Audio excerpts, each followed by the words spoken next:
Hello and good morning everyone. And today we are continuing the next topic in the lesson number second geography. And this topic deals with the causes responsible for the depletion of flora and fauna in India. We know that in India the flora and fauna are varied and they are due to the climatic conditions and temperature rainfall.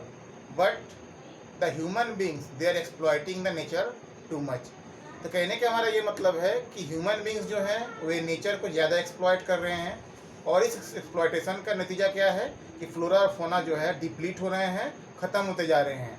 The developmental projects, the dams, the buildings, the roads, the other power projects and others, they are making the habitat inavailable for the fauna. When the plants are destroyed, the vegetation is destroyed, then the animals they lose their habitat, they have no living, and when they lose the homes, they are to be killed or they die due to the uncertain factors. The second thing is that the colonial policies. The Britishers in India did most of the damage to the fauna and flora in India. For making the railway, they cut the logs, they cut the trees, they killed the wild animals like tigers, leopards, lions, and many other animals were killed by them in very large numbers. You have studied in the history book of class 9 that the Britishers were responsible for killing a lot of wild animals. Therefore, today we find that the animals they are found in very less number. And who is responsible? The Britishers are responsible for this. Then the Britishers they were very greedy. They planted only those trees which were commercially useful to them. Like in South India, the teak plantation was encouraged by them. In the Himalaya region, they planted the pine tree, which is a softwood tree and good for making paper. तो कहने का हमारा मतलब ये है कि British जो थे उन्होंने अत्यधिक एक्सप्लॉइट किया इंडियंस का और यहाँ का फ्लोरा फोना जो था उनके एक्सप्लॉइटेशन के चलते डिप्लीट हो गया और तबाह हो गया. Then the next thing we are going to discuss about that, what are the measures adopted by the government of India to conserve the forest and wildlife. For conservation of the forest and wildlife, there was a demand, and due to this demand, a new act came in being in 1972. एक नया act बनाया गया 1972 में, the Indian wild life protection act. मतलब कि जो wild life है India में उसको प्रोटेक्ट करना है, उसको बचाना है, और जो एनिमल्स एंडेंजर्ड हो चुके हैं या जो जल्दी विलुप्त होते जा रहे हैं उनको अवैध शिकार से, पोचिंग, हंटिंग, तस्करी, ये सब जितने भी मतलब इलीगल वर्क हैं उनसे बचाना है. Then the government passed various acts and laws and made it a crime that if a person is killing those animals, he or she should be punished by law.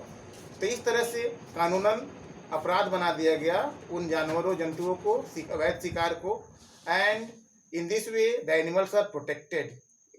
Then the project Tiger was launched. The Tiger project was aimed at restoring the number of tigers because they are declining at a very fast pace. The tiger is an important animal in the fauna web. Tiger is a carnivorous animal, and in the food chain, the tiger is at the top. It consumes the herbivorous animals like deer and others. But when the tiger is killed, then the herbivorous animals they increase in number, and the plants they are destroyed by them too much. Therefore, it leads to a destruction of the food chain. तो tiger जो है उसको बचाने के लिए project tiger को launch किया गया, और प्रोजेक्ट टाइगर में मेन एक्टिविटीज़ क्या थे?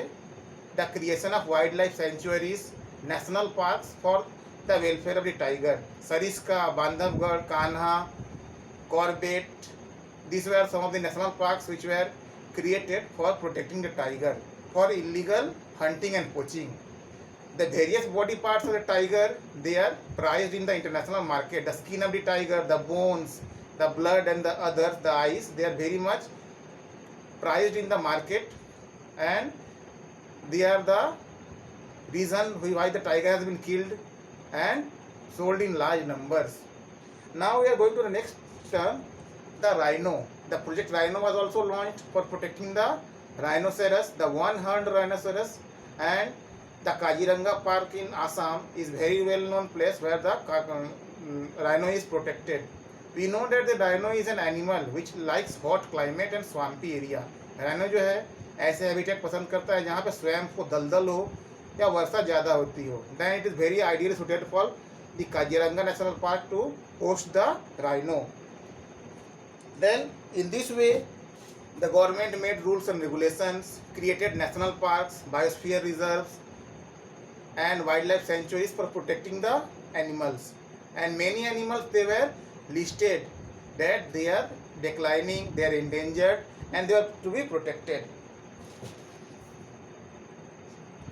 Then the Wildlife Act of 1980, it has several new recommendations. In 1986 several hundreds of butterfly, moth and other insects they are also included. तो कहने का मतलब ये है कि 1986 में एक अमेंडमेंट आया, इसमें संशोधन किया गया वाइल्ड लाइफ प्रोटेक्शन एक्ट में और नए जीव जंतुओं को जिसमें कीड़े थे, मॉथ, बटरफ्लाई, इनको भी इंक्लूड कर दिया गया. Such that these animals cannot be hunted or exploited by the humans for trading or any other purpose. This was done to protect them from extinction and indiscriminate exploitation.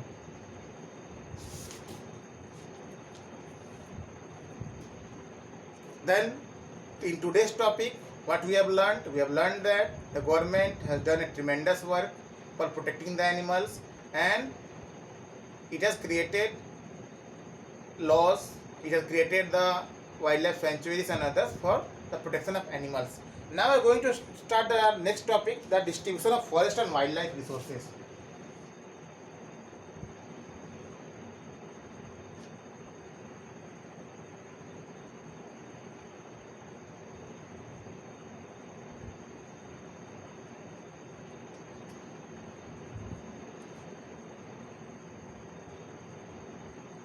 How are the forests in India distributed accordingly? And they can be classed as the first category, the reserved forest.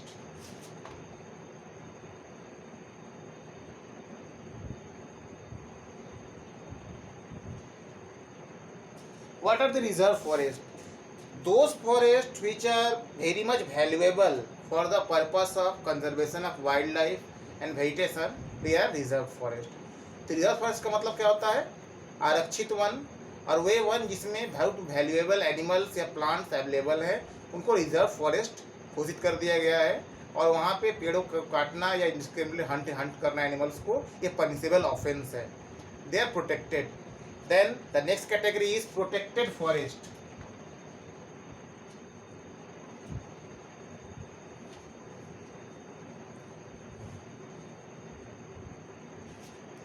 It is the second category of forest and almost 1/3 of the forest area in India comes under this forest and these are the protected forest. तो protected forest कौन है? वे forest जिनकी जो availability है कम है और उनको पूरे मतलब और कम होने से बचाने के लिए उनको प्रोटेक्शन की ज़रूरत है, उनको प्रोटेक्टेड फॉरेस्ट के अंतर्गत क्लास किया गया है. And this forest are protected from further depletion. इनको आगे और इनमें संख्या में कमी होने, क्वांटिटी में कमी होने से बचाने के लिए इनको प्रोटेक्टेड किया गया है. Next the unclassed forest.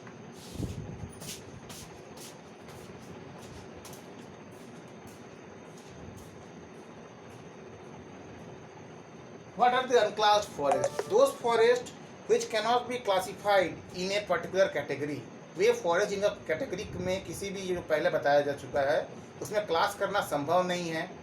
Westland पे जो फॉरेस्ट उग रहे हैं, प्लांटेशन है कोई या कोई प्राइवेट व्यक्ति जो है वो प्लांट किया है ट्रीज़ को कुछ ज़मीन में, तो अनक्लास्ड फॉरेस्ट में आते हैं. Means this forest can't be categorised in the protected group और the reserve group.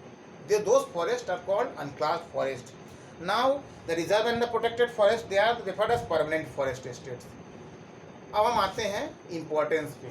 Then these two categories A and B, the reserve forest and the protected forest, they are the key forest and they are the primary source और permanent forest. ये permanent forest है मतलब ये हमेशा के लिए मौजूद हैं और ये सबसे valuable है. They are the most valuable in India. Then the productive region, Madhya Pradesh has the largest area under permanent forest. तो मध्य प्रदेश जो है हमारे जो स्टेट है वो प्रोटेक्टेड फॉरेस्ट के नजरिए से सबसे बड़ा राज्य है. Then we have Jammu and Kashmir, Andhra Pradesh, Uttaranchal, Kerala, Tamil Nadu, West Bengal and Maharashtra which have the large percentage of reserve forest. जिन राज्यों के नाम हम बताए, जम्मू कश्मीर, हिमाचल, महाराष्ट्र, इन राज्यों में रिजर्व फॉरेस्ट की मात्रा जो है बहुत ज़्यादा है. Then in the states of north eastern states, Gujarat, there है very high percentage of unclassed forest manage by local community. तो नॉर्थ ईस्टर्न स्टेट्स में है और गुजरात में इन जगहों पे अनक्लास्ड फॉरेस्ट है. अनक्लास्ड फॉरेस्ट मतलब क्या? ये गवर्नमेंट के अंडर में नहीं आते हैं, ये कोई कम्युनिटीज़ जो हैं या प्राइवेट जो इंडिविजुअल है वो इसको देख रेख करते हैं, वो इसके मालिक है. तो sir the unclassed forest. Then now we can clearly point out in which states of India the reserve forests are there, in which states of India we have the protected forest, and where the unclassed forests are there. If you have any questions, queries and comments, you can put up, and any doubts can be cleared. Thank you very much for listening to me. Have a good day.